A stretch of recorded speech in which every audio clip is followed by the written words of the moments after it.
What is going on, you legends? Another episode of 4x4 Camping and Adventures. So, today's episode, I just went through the drawer setup in the last episode, and obviously with a good drawer setup and a good touring setup, you need a bloody awesome 12-volt setup. So, let me show you what I did to the Patrol. Alright, welcome to Braden's Bar. Love this thing. But a bar is not a bar unless you've got a beer.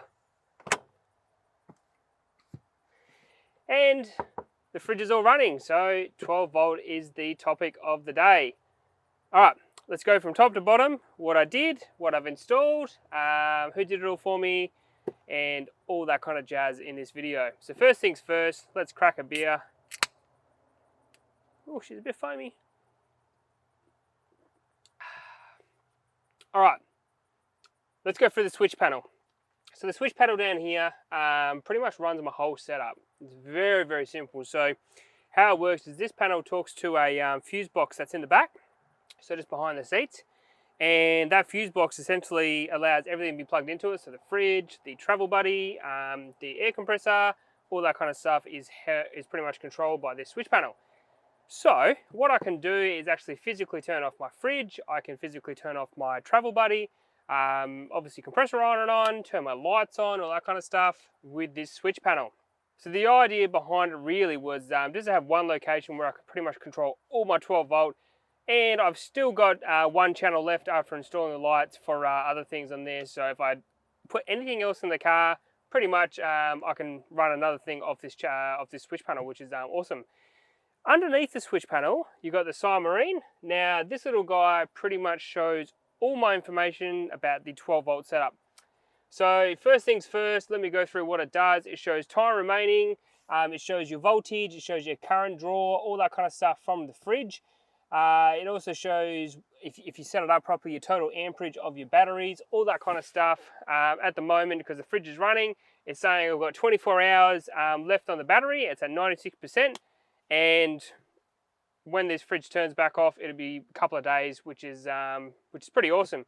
So you get a fair idea of what's happening with the setup. The reason I went that is you can also get a water sensor in it, because this obviously has a water tank in the back, 40 litres, and I wanted to see, wanted a sensor in there to see how much water I've got left in the water tank. So that's also a sensor you can get for the Submarine, and allows you to see how much water you got left over, all that kind of stuff. So that's pretty cool. I really like that bit of kit. It's flush mounted, it looks super clean, and that's pretty much the 12 volt setup in a nutshell. This switch panel, this Submarine, that gives me all my information I need. There's nothing on this setup that is in your face.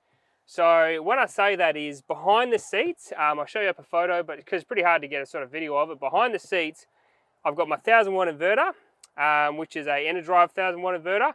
I've got my EnerDrive DC to DC charger, all behind the rear seats. And then the switch panel here is also behind the seats, and everything is hidden away.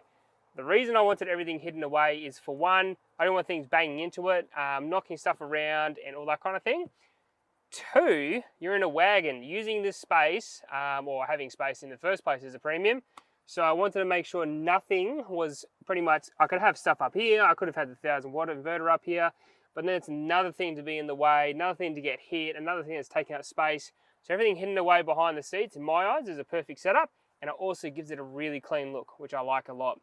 Now, I am not the man who put all this gear in the car. So Riley from RD Electrics, he installed the whole system from top to bottom, so it's probably done properly. But yeah, I definitely didn't do it, definitely didn't twist some wires together and, you know, hope it all worked in the end. But yeah, no, Riley did an absolutely killer job. His work is second to none. Like, he is so OCD with his work, which is great to see. And he does treat your car pretty much like it's his own, so which is great to see. Riley, again, thanks for the work, mate. You did a bloody awesome job. If you're in the southwest region of WA or in the Bunbury area, hit him up. I'll chuck his website in the description. He done a great job, absolutely killer job. So next thing, inverter. Why do I have an inverter? And why have I only got a 1000 watt inverter? All right, so my inverter is there for a couple of reasons. I am going to eventually purchase an electric chainsaw. So I'm going to need to charge the batteries for that electric chainsaw. I have Ryobi power tools that need to be charged. I have a milk frother that I use to make cappuccinos. I can use the inverter to run that, and like blowing up blow up mattresses, all that kind of stuff that you can't do with 12 volt. Essentially, that's why I got the inverter. So it's only going to be small loads. It's only going to be small things that actually run off it. But the idea is to have it. So if I need to do something with 240, happy days, I can essentially run that off the 1000 watt inverter. I'll have no dramas down the track. As you would know as well, I have a travel buddy. So the travel buddy is, as I said, switched off this guy here. That is now fully functional. That is running off the 12 volt battery that's in the back. And now I've pretty much got a full-blown oven in the car, which I think is bloody awesome. I've never had that before. And I'm just thinking like roast, even like you could even cook bread and stuff, like that kind of stuff in it. So I'm super excited to see what kind of recipes and what kind of things I can do with the travel buddy, and what I can do on the go, and how far I can sort of take that piece of equipment about cooking and that kind of thing. So yeah, really keen to sort of see how I use that and essentially use it for cooking. So really be interesting to see on that side of things. I'm like garlic bread, all that kind of stuff to make in it. Yeah, it's got to be pretty awesome, the old travel buddy. I'm pretty keen to use that. And the other piece of the puzzle was the DC-DC charger. That also is an Enerdrive product, 40 amps that throws into the secondary battery. We've actually dialed it down to 25 amps because that's actually a safe amount to put into the lithium battery. That's what they recommend off the iTech World's manual and that kind of thing. They say put 25 in. So we just set it to 25. That's perfect. And it takes 4 hours of driving to fully charge that battery if nothing was running. So as I said, it's 100 amp hours. It's actually 105 amp hours, but 100 amp hours of lithium power that'll drop all the way down to 10% and still use all that 100 amp hours of juice. And as I said before, it's an iTech 120X battery. And I've got to thank Buckaroo for that one, because he put Jordan from iTech World onto me. And Jordan approached me and said, hey, look, we want to try, we want to offer you a battery for a discounted rate. And I purchased one. This Mozzie is right on my face. And I purchased one. And I'm going to let you guys know how that goes down the track and give you guys any information that I can along the journey and see how it handles. So Buckaroo trusts it. So I trust Buckaroo's judgment. And yeah, he's right behind him. So happy to give it a go and see how it goes. So first things first, Enerdrive, I've obviously gone with recommendations from a few people to put that in my car. Now, that's a risk because this is my 10-year build. I am not changing this system out. So it does come with a 5-year warranty from Enerdrive, which is great.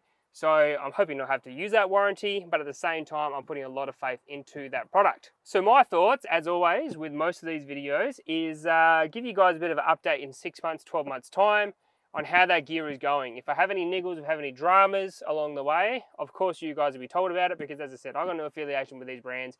I can tell you how it is. I can be brutally honest and not have any dramas down the track, because as I said, I purchased all this gear myself. So I can be as honest as I need to let you know if it's good gear, bad gear, or maybe just it's okay gear.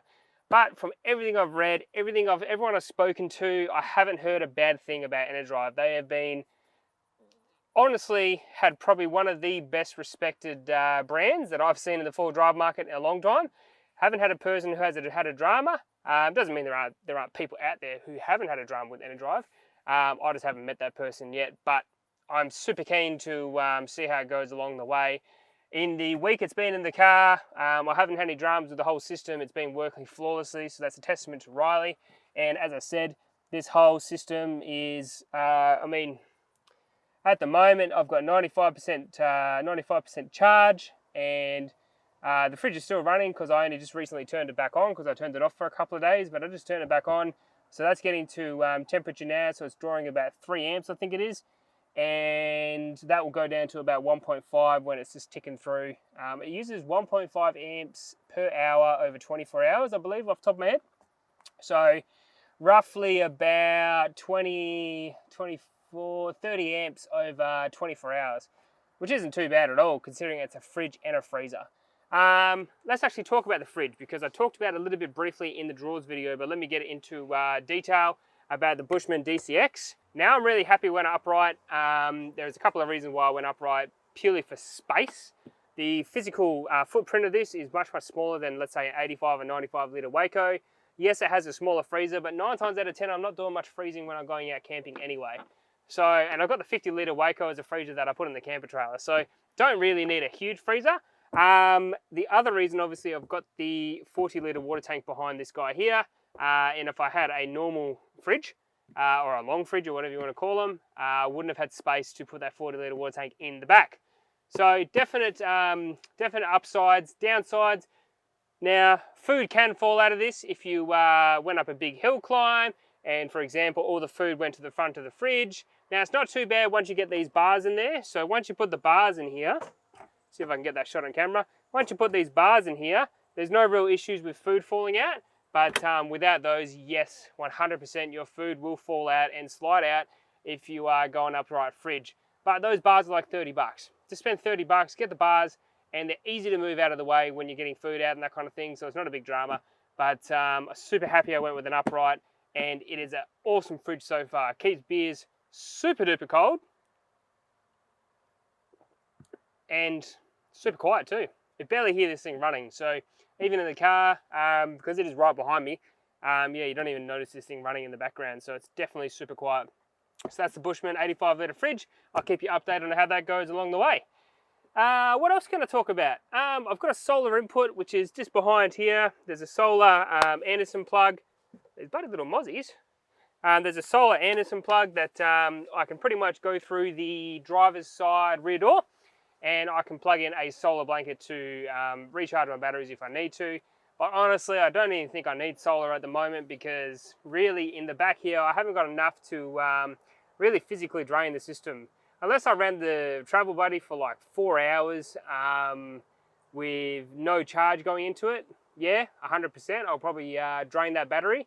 But I'm not doing anything that needs cooking for 4 hours in the Travel Buddy. So I reckon I should be right, and this is going to be one of those things that you sort of test along the way. So at the moment, I think everything's all good. I'll do 3 or 4 trips, going to Monkey Mire in a week's time. I'll know exactly what I need to do after that, if I need to get a solar blanket or whatever.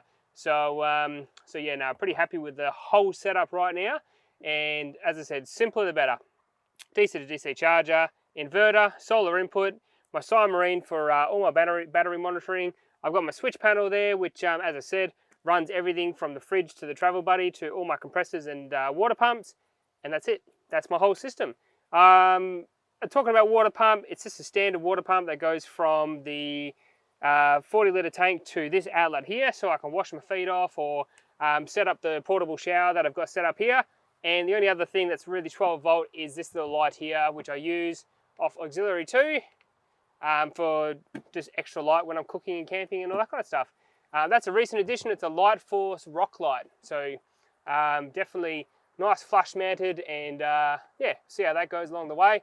But they reckon they put out a fair bit of light, and I reckon it's probably going to be perfect for what I'm doing with it. So that is my 12 volt setup. So hopefully that sort of answers all your questions. As I said, thank Riley for the whole install. He did a bloody awesome job, and I'm just keen to test it. I'm just keen to go out there and use and abuse this system and really yeah, put it through its paces, because that's why we build these things. But I might leave it there. That has been another episode of 4x4 Camping and Adventures. Thank you for watching this video. Subscribe and like as always. And if I don't see you out on the tracks and trails, I might see you in the next video. If I don't see you in the next video, I shall see you later. Have a great Sunday. See you later.